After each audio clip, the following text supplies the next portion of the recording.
Hey everyone, Chuck Taylor here with the Tatum Brothers.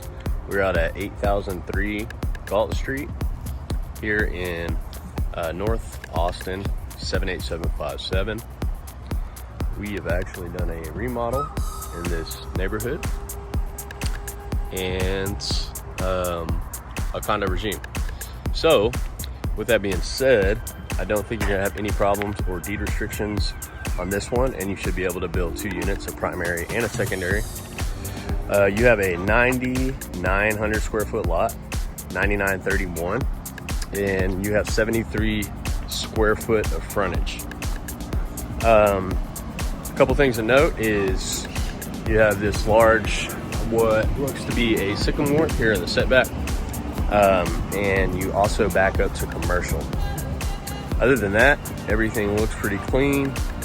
A nice flat lot, no floodplain, no tree issues, and you have a 936 square foot, 2-bedroom, 1 bath, 1 car garage. That's the existing structure. You know, it's got a pretty big deck here, so a little bit of demo. You got some trees in the setback, and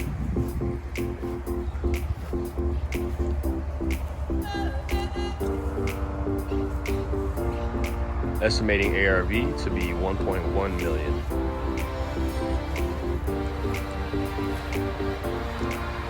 Give us a buzz, send us a message if you have any questions.